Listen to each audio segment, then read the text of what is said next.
This is Karen with NewClevelandRadio.net, and it is time for the Intentionality Gurus with Candace Pollock. Our theme today just hits right on the nail for me, practicing extreme ownership. And, Candace, we've talked about this in the past, but not in the same manner.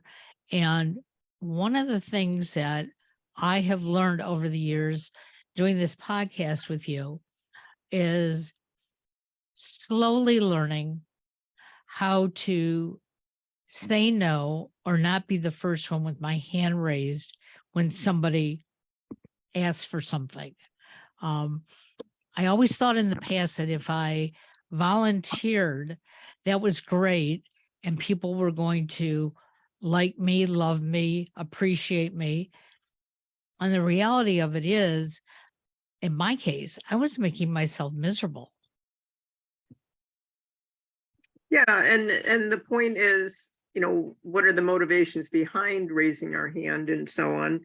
And every yes is a no to other things. And Steve Jobs said something along the lines of, every no leads to, I think, 1,000 yeses. I think that was the phrase, that basically, if you say no to this thing, it opens up a whole world of other things that might be available. And we tend to do it the other way around, kind of like binoculars, looking out the wrong end, where we say yes to everything, which means that we close off a lot of stuff that's theoretically really important to us. So right. we're going to talk about is practicing extreme ownership. It doesn't happen immediately necessarily, but we can just be paying attention to it, noticing those little forks in the road of choices that we can make. So you wrote a blog about extreme ownership. Yeah. So as I was telling Candace before we came online today, that yesterday my husband had an assignment out of town, and he was going to be late in an evening. And so he half-heartedly asked the company where he was going to go do the work, hey, can I bring my wife along? She's really not going to work on the project, but at least she can keep me awake on my drive home. And they were very enthusiastic and said, oh, sure, bring her along. And then he tells me that I'm going with him. Okay. I wasn't asked. You were volunteered. Yeah. And, but I find myself sometimes hearing him, creating a schedule for himself.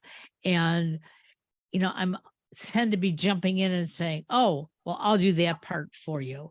Or he'll turn to me and say, would you do this for me while I'm out today?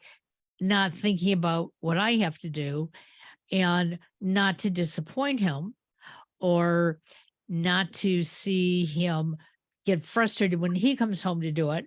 I just go, yes. I don't typically use the word no, but I realized it yesterday as I was sitting at this business and I started putting the blog together, that no is not a bad word. And in fact, not only by using the word no to something, can I make other people more accountable to what they may need to do. Say more about that part. Yeah. Pardon?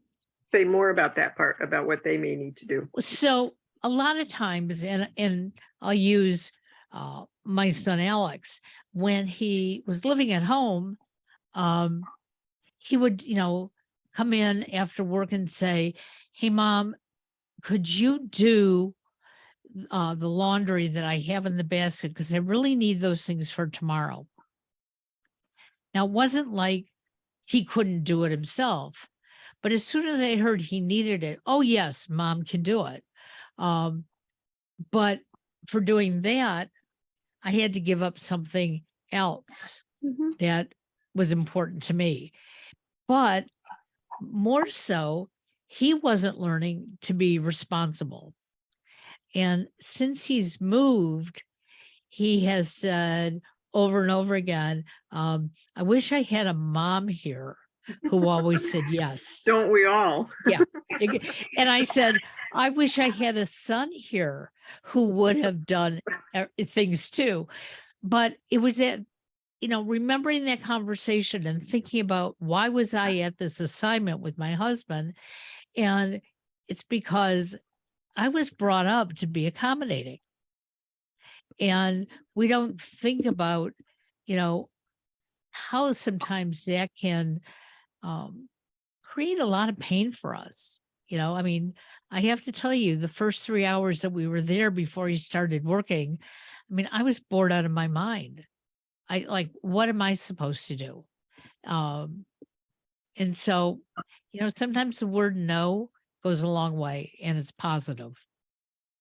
Totally, totally. And it's so spot on with the conversation I was hoping, we would explore today, that, we can take on so many things and then it dilutes some of the other things that we say we want to do, that we say are really important to us, the quality of life things for ourselves as well as for others.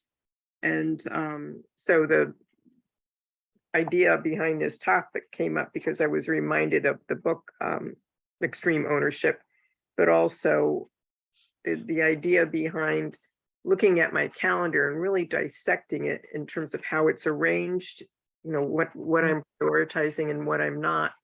And really, I went through an extreme period of overcommitment. I don't normally have that problem much, do I?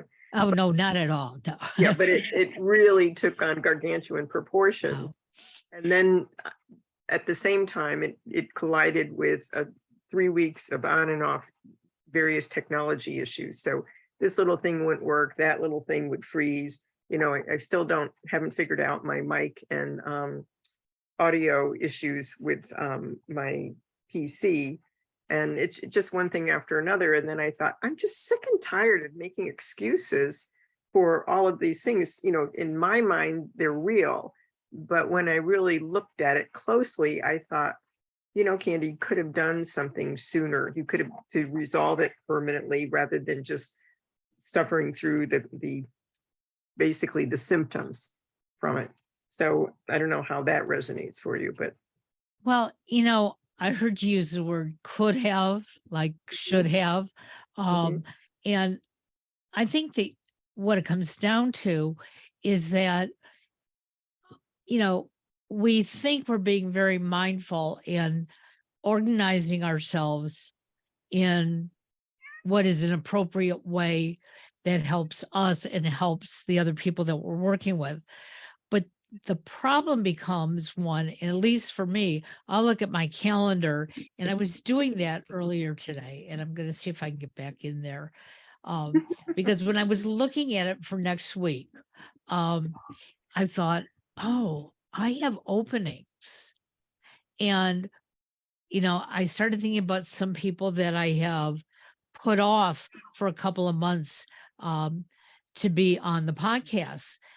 And I stopped myself and I thought, what are some other things that I need to do and or want to do that I can fill in there? It doesn't always have to be, the same things. And then I got 2 more requests for people who wanted to be on the podcast, and I came right out and I said, I'm not booking any new shows until June. And I thought that was going to throw them off. And almost immediately I got a response backing saying, oh, that's fine. And so I have to be more mindful too of what I'm doing. But I think we also get to a point that sometimes we look at the calendar and we see openings and we think, well, I better be working, because if I'm not working, I'm not Karen. I don't know who I am, but I'm not Karen.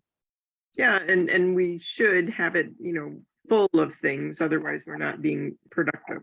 Exactly. You Yep. think we mean at the moment. Well, I've been going through this process because I read that book, Winning the Week, and one of the things they have you do is look back at your past week and say, what's on the calendar on your schedule that shouldn't be, and what's not on it that should be.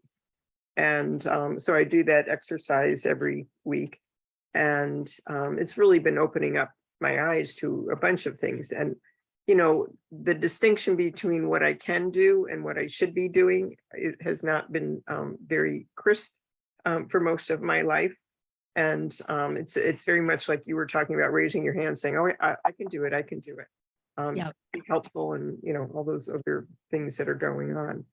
But when we look at it in terms of extreme ownership, in terms of, if I say yes, this means I'm taking it on 100%. What occurs to you when I say that? That there's probably not enough hours in the day. Yes. I mean, even though we know that formula of 168 hours in the week, Mhm. if we keep saying yes, we do run out of 168 hours.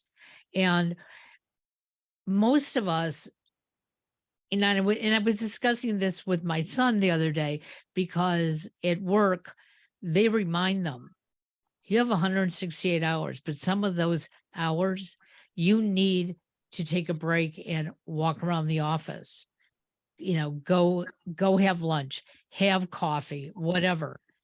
And he says the first time he's been given permission to use his hours that are efficient.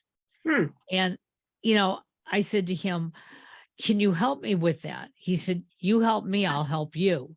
And so what we're going to start doing is sending each other like our calendar for the following week.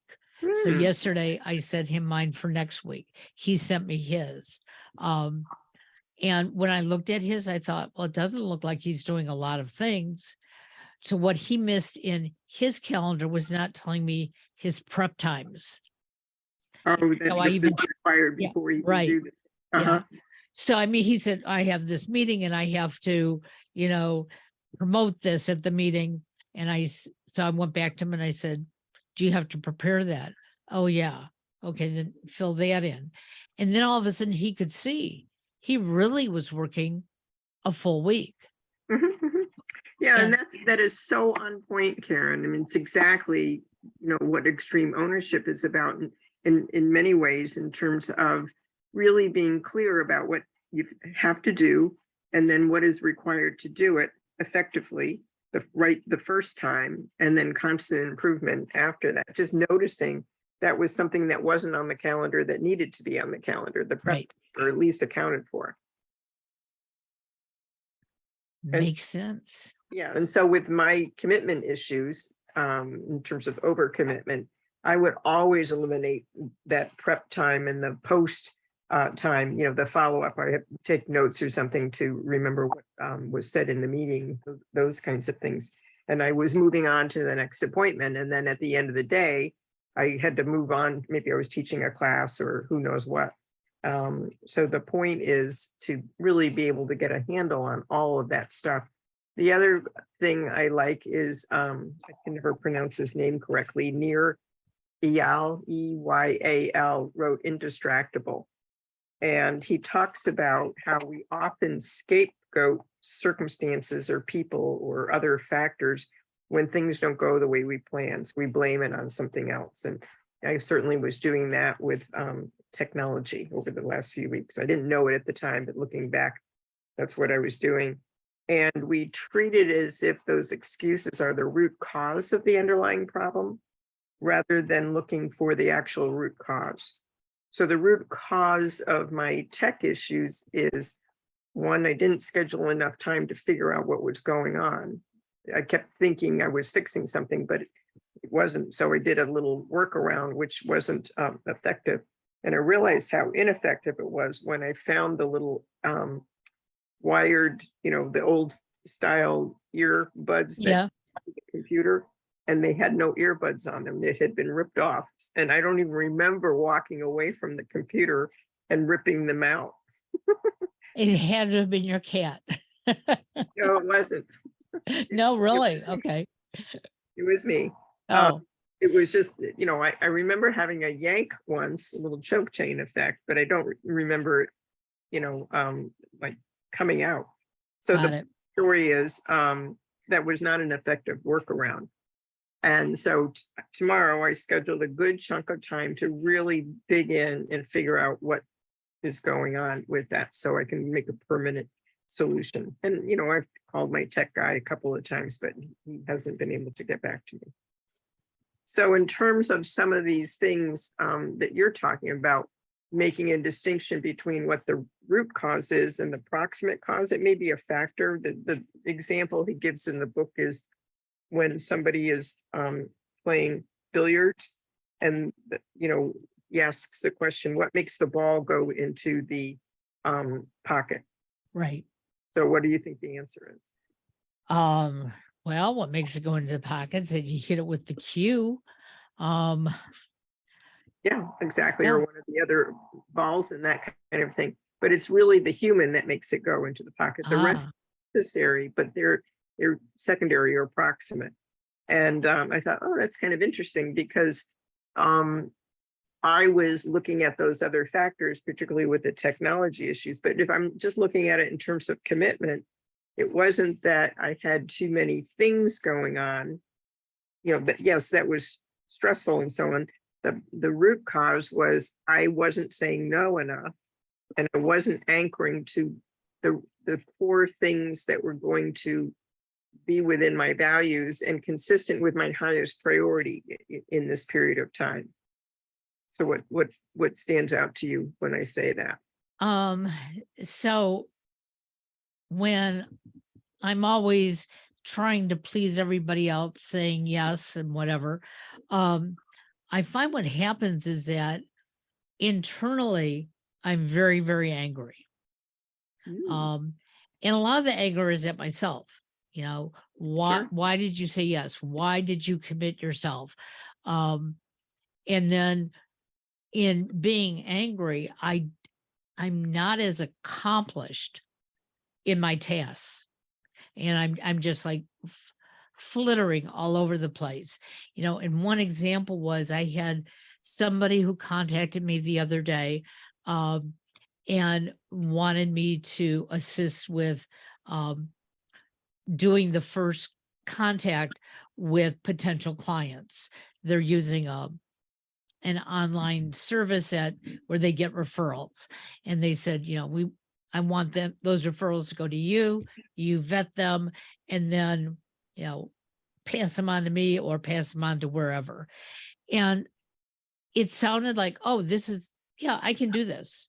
But then she told me that I'm going to get notices every time I get a referral. And she said, you've got to make sure that you turn that off, because if not, you're not going to get anything accomplished. And I forgot to do that. And the first day that I was online, my phone kept dinging because I was getting all these referrals. And so I'd stop what I was doing, go check that, and then, think, well, I've got to contact this person right away. And after the first couple hours, I stopped everything. And it was like, I'm not sure this is what I want to do, because I'm a person that says, oh, if something has to be done now, I'm going to do it now. But I think too many things have to be done now. Right. And how can you keep up when they keep coming in? Yep. So how does that represent extreme ownership on your part?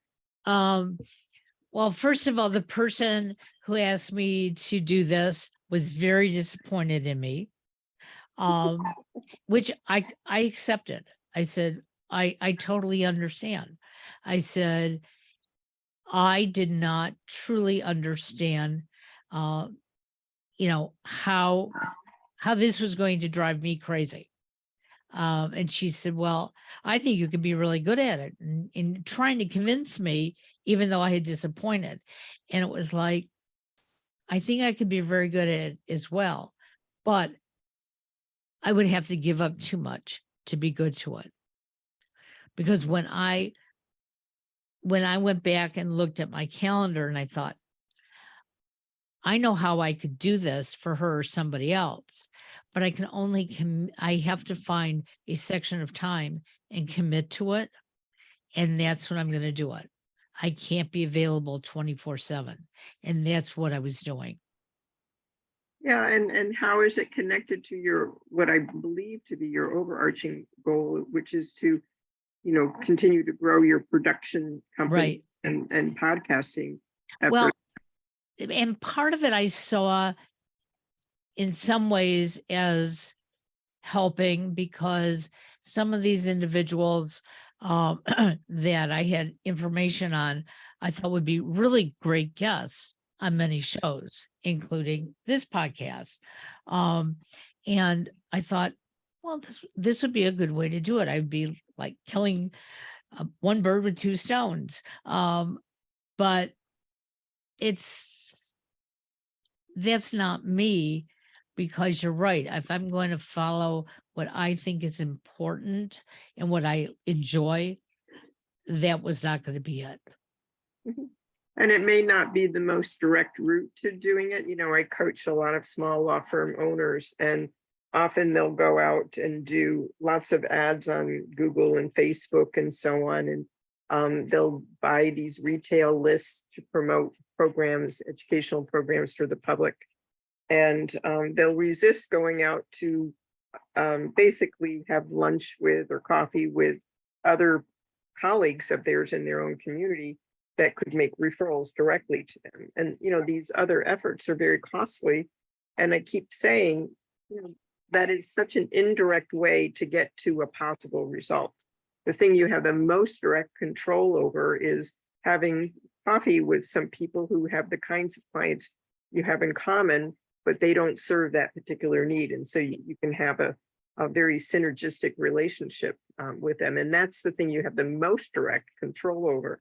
But the other stuff is, it's an elusive, it's definitely an example of root cause or root impact versus proximate impact. So that's really great that you noticed that. Well, and I was glad I noticed it almost immediately. I mean, yes, I was warned, turn this off and everything. But if you're still getting, and I think by the end of that first day, I had over 100 leads. Now, Yeah. in theory, I couldn't call all 100, I could send out a general email to all of them, but I knew that this is way too much. Okay. And I went back to this person and I said, well, if you're already paying for this, how long have you been doing it? She said, 5 years. I said, and how many people do you typically call back out of, the 100 like I got today? And she said, oh, 2 or 3. And I said, you ignore the rest? And she said, yes. And that's what really bothered me. If I'm reaching out to somebody for something, I at least want them to, contact me and say, I'm not taking any more clients, or, find out that I'm not the right fit. But to totally ignore them, I think that was the number one reason. It was like, well, if you're not going to contact them all, why would I? And that goes against my ethics. So I just can't do And it. the other thing I noticed is that she didn't tip you off to that, but your sense of responsibility and standards was, I have to return them all. At least that was the initial instinct. Right. Yep. And so it's okay for you to have that, but not her. And Right. of those attorneys again, there was a debate on one of the group listservs talking about, oh yeah, retail is really effective and so on. We had 150% return on the amount of money that we spent for advertising. And so I was really intrigued by that, because I've seen this, thing go on for 20 plus years, and very few people get that kind of return. And I said, he mentioned like they got 70 people to attend over, 3 months or something. And I said, and how long did it take? And these people apparently wanted to come in for appointments. And I said, so how many of those became clients? And how many of them did you complete the work cycle on? So you actually got paid. And he said, his next email to the group was, well, we haven't actually, been able to get paid because they haven't been able to get to the work because they were so busy processing the data on all these people. And I said, so when were the workshops? Well, that was in April, and he was emailing this in August. So what is that? That's like that it Yeah. was like a waste of time. And I'm sounding very judgmental, and I am being judgmental, but I'm also being really analytical in terms of, in theory, it seems like it works, but when we look at our calendar or look at our commitments or what have you, we can be looking at what are we really saying yes to, and what result are we looking for? And if we're saying yes, we can really own it so that it comes to pass, and then notice when it doesn't come to pass, to really analyze the root causes of why that is, and then what's a proximate cause, what's a root cause, and what's just plain old excuse making, what I was doing for that 3 weeks with my stupid technology. Well, and you know what? Maybe you needed to do that so that you could finally focus on it. I mean, I think we all do that to some degree, whether it's about the technology or the weather or something. We're just not ready to face it. And so we are going to make excuses. I'm not saying it's the right way, but I just think I think it's human nature. Yeah, it is in many ways. Yeah. But I think once we notice it, and that's what I was talking about in my blog, is that, it's not just that I'm going to keep saying no to everything, but I need to be sure if I'm going to say yes, that I can do it minimum to my standards. And that's have it be important. consistent with what you want more of in your life. Exactly. And Exactly. well, and just to anchor back on the issue of the technology, I couldn't not deal with it. My phone wouldn't charge. My mic and my what do you call it? The ability to hear the sound part on my PC wasn't working adequately. My laptop just went black one day for reasons I have no idea. It came back the next day. And my tablet was having this funky, like, flashing thing going on. And it's like, okay, I'm not going to go near any more technology because I don't know what it is I'm doing. I must have some electromagnetic field that's disrupting everything. And then some of the things came back without me doing anything, but it really made me think how much I rely on it. And I just have to take care of it. I have to do something about it. So that was my example of extreme ownership. So all I'm asking is that we just notice in our life where those forks in the road are, where we have a choice between saying yes to something and meaning that we're taking extreme ownership on it, and what we're saying no to. And basically understanding that the more we say yes to things, the less we're probably, unless we're being really mindful, following the things that are important to us, diluting our impact there. Well, I think this is a great conversation to have on the weekend so that hopefully our listeners can, start out their week by, really looking at what they have planned and, start to analyze it. When I, tried starting this in the fall, I had put so much on my calendar that even by weeding things out, I was overextended. And I did go into this year, differently. But again, when I realized here's going to be the last week of January, and I'm still feeling like I'm like up against the wall every single day. And I looked at the calendar and I said, well, this is where my problem lies. Last Tuesday, for instance, I did 8 shows in a 10-hour period. I mean, that's just a lot of shows. Yeah. I mean, that makes no sense. It's not like I didn't have time to spread those out, but for whatever reason, everybody wanted that day in certain times. And I just kept saying, okay, I can do it. Okay, I can do it. I don't know if I remember my name at the end of the day. Yeah.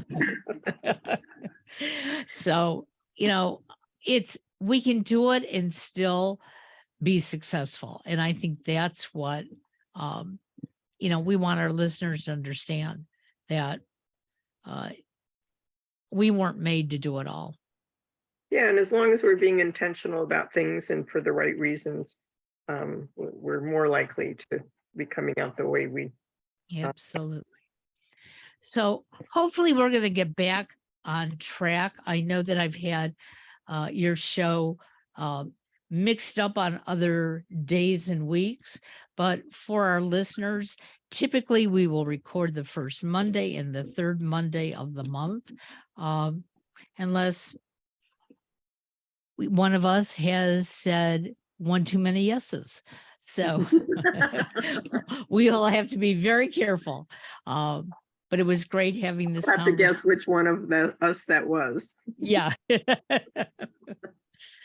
So for all of you out there, thank you for listening and contact us. I again will have the website in the show notes, email addresses as well, and feel free to check us out and connect with us. So with that, we're going to sign off. Thanks, Thank you, Candace. Terry. Talk to you soon. Bye.